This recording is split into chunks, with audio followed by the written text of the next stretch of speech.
नमस्कार, मैं हूं जितेंद्र जैन और आप देख रहे हैं खबर समय जगत। आइए नजर डालते हैं आज की कुछ मुख्य खबरों पर। भोपाल कांग्रेस के सोशल मीडिया विभाग की अध्यक्ष सुप्रिया श्रीनेत ने प्रदेश कार्यालय में मीडिया से चर्चा की।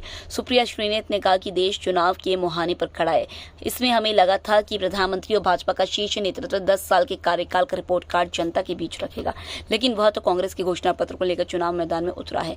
हमने अपने घोषणा पत्र को न्याय पत्र रखा है। इसमें भारत जोड़ो यात्रा और भारत जोड़ो न्याय यात्रा के दौरान देश भर के सभी वर्गों की जो अपेक्षाएं हैं उन्हें शामिल किया गया। सुप्रिया ने कहा कि हमारा न्याय पत्र 5 न्याय के स्तंभों पर आधारित है, जिसमें युवा, नारी, किसान, श्रमिक और हिस्सेदारी शामिल है। युवाओं को न्याय मिलेगा, खाली पदों पर भर्ती होगी, पेपर लीक बंद होगा, कड़े कानून प्राविधान किए जाएंगे, अग्निवीर जैसी योजना को समाप्त करेंगे, 50% आरक्षण महिलाओं को नौकरियों में देंगे, 1 लाख रुपए उनके खातों में आएंगे। सुप्रिया ने कहा कि एमएसपी की कानूनी गारंटी किसानों को देंगे, जीएसटी से कृषि उपकरणों को मुक्त करेंगे, किसानों की कर्ज माफी अवश्य करेंगे, श्रमिकों को सामाजिक सुरक्षा दी जाएगी, सामाजिक सुरक्षा कानून लाएंगे, मजदूरी 400 रुपए रखेंगे, 25 लाख रुपए का स्वास्थ्य बीमा देंगे। आप सबको मेरा नमस्कार। थोड़े दिनों बाद प्रवास हुआ मध्य प्रदेश का, आशा आप सब लोग ठीक होंगे। कुछ परिचित चेहरे, कुछ नए चेहरे। शहरों में जाने का एक ये फायदा होता है कि वहाँ के जर्नलिस्ट से मुखातिब होते हैं, तो वहाँ से खबरें भी बहुत मिलती हैं। आशा आप सब लोग अच्छे से होंगे। 10 साल बाद ये देश चुनाव के मुहाने पर आकर खड़ा है और आशा ये की जा रही थी कि चुनाव आएगा तो जो सत्ताधारी दल है भारतीय जनता पार्टी, उनका नेतृत्व प्रधानमंत्री अपना रिपोर्ट कार्ड दिखाएंगे, डंके की चोट पर अपनी 56 इंच की तथाकथित छाती को पीटेंगे और कहेंगे ये मैंने काम किया है, इस पर मुझे वोट दीजिए। पर यहां तो एंटी क्लाइमैक्स हो गया। चुनाव के मुहाने पर आकर देश खड़ा है, चुनाव की दहलीज पर आकर देश खड़ा है।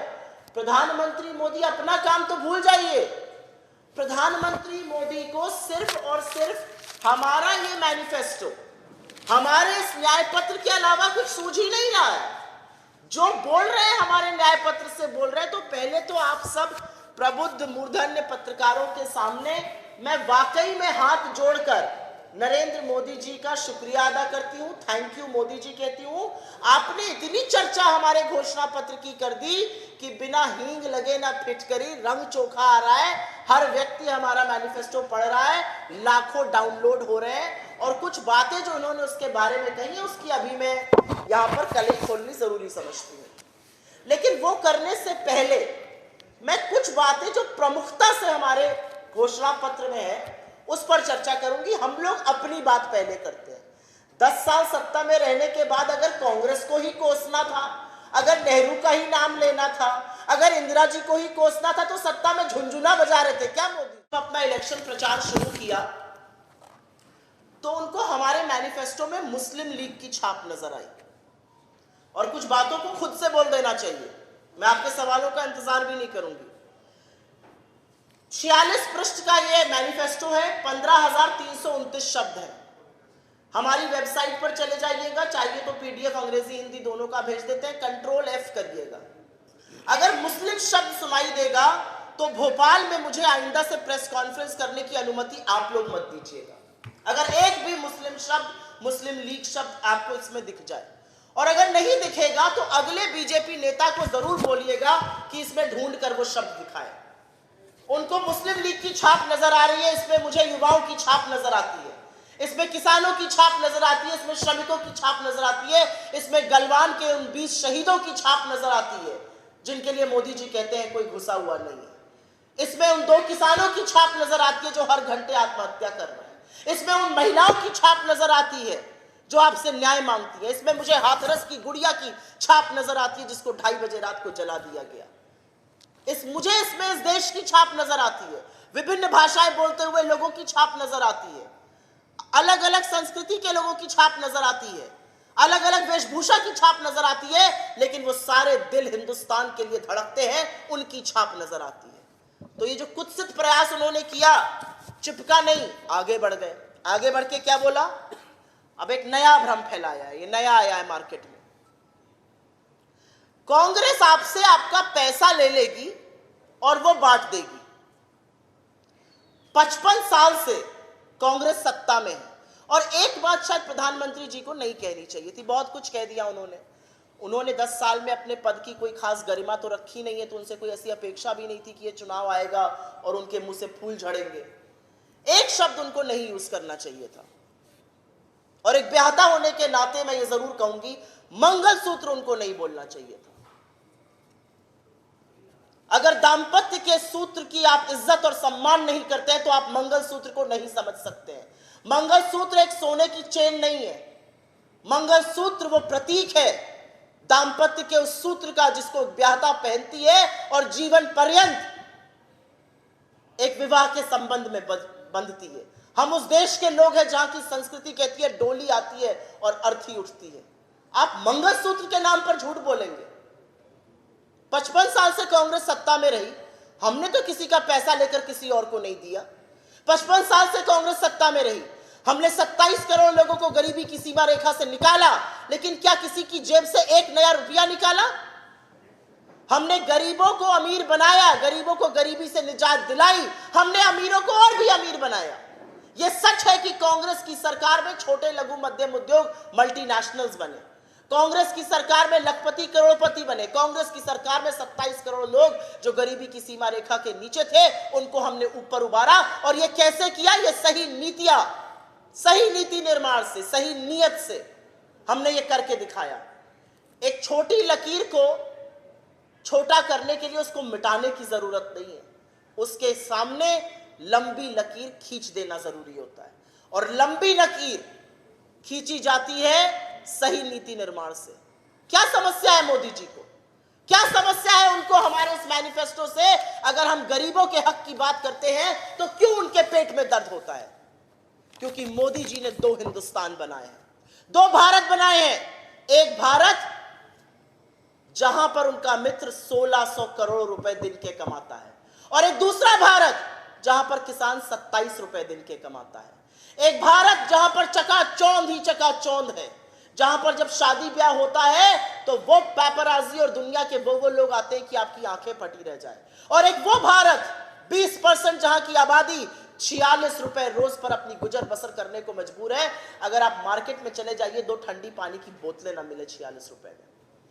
2 भारत जहां पर G20 के नाम पर स्वांग रचा जाता है और उसी दिल्ली शहर में गरीबों को ढकने के लिए पर्दे लगाए जाते हैं। 2 भारत जहां पर अपने मित्रों के लिए नीति निर्माण किया जाता है और जुमला दिया जाता है कि हवाई चप्पल वाला हवाई जहाज से चलेगा। असलियत यह है हवाई चप्पल वाले को आपने ट्रेन में चलने से दूभर कर दिया है। पिक्चरें देखिए, फोटोज जो आजकल आ रही हैं, लड़के बच्चे युवा स्त्री पुरुष ट्रेन के डिब्बे तो छोड़ दीजिए, ट्रेन के टॉयलेट में भेड़ बकरी की तरह बैठकर चलने को मजबूर है। रेलवे को तबाह करने का काम आपने किया। क्या किया आपने गरीबों के लिए? 5 करोड़ राशन दिया है मैंने, ये बड़ी उपलब्धि है आपकी। आप मेरे देश को इस कगार पर ले आए कि अगर 80 करोड़ को ना दीजिए तो वो भूखे मर जाएंगे। और वही लोग जब कहते हैं राशन तो ठीक है, रोजगार की बात करो तो आप मुंह फेर लेते हैं। दिक्कत क्या है? क्यों पेट में दर्द होता है गरीबों की बात करने पर? आज असलियत यह है कि गरीब विरोधी नरेंद्र मोदी जी ने अपना चेहरा पूरे विश्व के सामने और दुनिया के सामने दिखा दिया है। अगर वो गरीब विरोधी ना होते तो वो सिर्फ और सिर्फ बताएं और हाँ या ना में जवाब दें। क्या आप गिनती करने का, क्या आप सामाजिक और आर्थिक गिनती करने का समर्थन करते हैं या उसका विरोध करते हैं? हम अपनी बात करेंगे, हमारा ये मैनिफेस्टो और ये कैसे तैयार हुआ। श्री राहुल गांधी ने कन्याकुमारी से कश्मीर तक इस देश की 4500 किलोमीटर की पदयात्रा करी। वो इस देश के हर वर्ग से, महिलाओं से, पुरुषों से, युवाओं से, बुजुर्गों से, सैलरीड क्लास से, बिजनेसमैन से, हर जात, हर संप्रदाय, विभिन्न भाषाएं बोलने वाले लोगों से मिले। उसके बाद उन्होंने मणिपुर से मुंबई की यात्रा करी। उस मणिपुर को जिसको जलते हुए 11 महीने हो गए, लेकिन जब जब वहां जाने का वक्त आता है प्रधानमंत्री के 8500 करोड़ के हवाई जहाज का ईंधन खत्म हो जाता है। और वहां पर भी वो लोगों से मिले। उसके बाद दिसंबर में हमारी घोषणा पत्र की समिति बनी।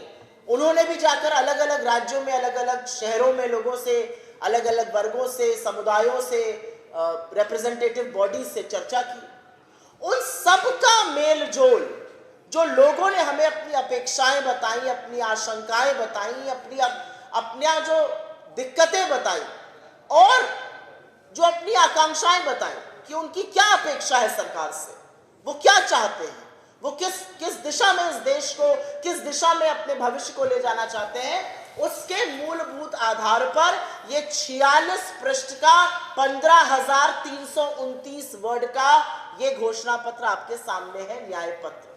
और इसको न्याय पत्र भी हमने बहुत सोच समझ के कहा।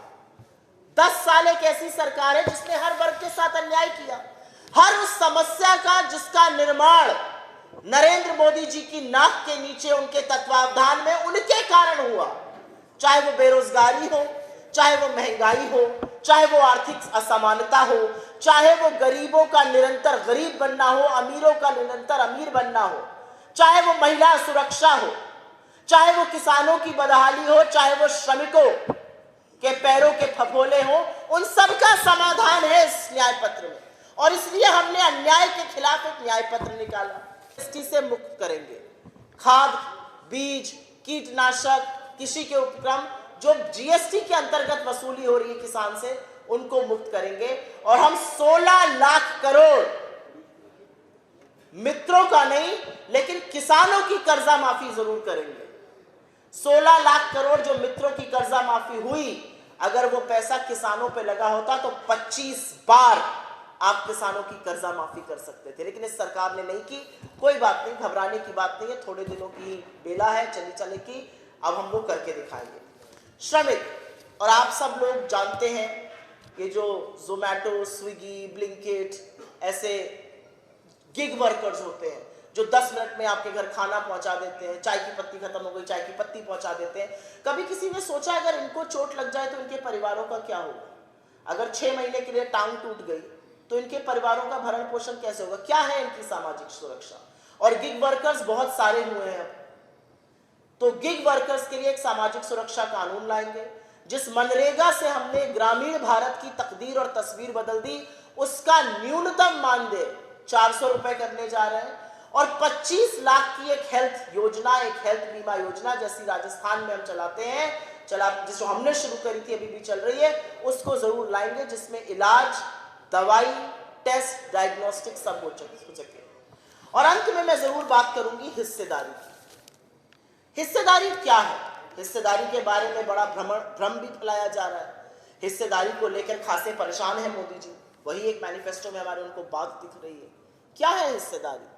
हिस्सेदारी दलित, वंचित, शोषित, आदिवासी, पिछड़ों, जो हाशिए पर लोग हैं, उनको सम्मान मिले, उनको आगे आने का मौका मिले, ये तो है ही। लेकिन हिस्सेदारी का एक बहुत बड़ा पहलू जिस पर भ्रमित किया जाता है वो ये भी है कि सामान्य वर्ग के जो गरीब है, जो हाशिए पर हैं, उनको भी न्याय मिले, उनको भी कानूनी सुरक्षा मिले, उनके भी लोगों को राहत मिले। और इसीलिए हिस्सेदारी जरूरी है। अगर आपकी भगवान न करे टांग में चोट आ जाए तो डॉक्टर प्लास्टर चढ़ाएगा या क्रेप बैंडेज से इलाज करेगा या सिर्फ फिजियोथेरेपी कराएगा, इसका पता एक्सरे से चलता है। और वही एक्सरे है ये। और इस एक्सरे का नाम सुनकर हाड़ कांप गई है नरेंद्र मोदी जी की। जब एक्सरे करेंगे तभी पता चलेगा ना, हेयरलाइन फ्रैक्चर हुआ है, हड्डी पूरी टूटी है, लिगामेंट रप्चर हुआ है, वही है ये एक्सरे। अभी तो हमने ये कहा ही नहीं है हम आगे क्या करेंगे, उसके बावजूद परेशान है। तो हिस्सेदारी बिल्कुल होनी चाहिए। 80-85% आबादी और रिप्रेजेंटेशन 4-5% सेंट्रल यूनिवर्सिटीज में, IITs में, IIMs में। क्या एक वर्ग इस देश का कमतर है? बिल्कुल नहीं। लेकिन क्या उस वर्ग को आगे आने का मौका मिलना चाहिए? बिल्कुल मिलना चाहिए। क्या इस देश में अमीरों और गरीबों के बीच की बढ़ती खाई को पाटना चाहिए? बिल्कुल पाटना चाहिए। और उसके बारे में जो भ्रम फैलाया जा रहा है, अब मैं उस पर चर्चा कर लेती हूँ। खबर समय जगत के लिए संवाददाता आदित्य सराठी की report. For latest news, subscribe to our channel and press the bell icon.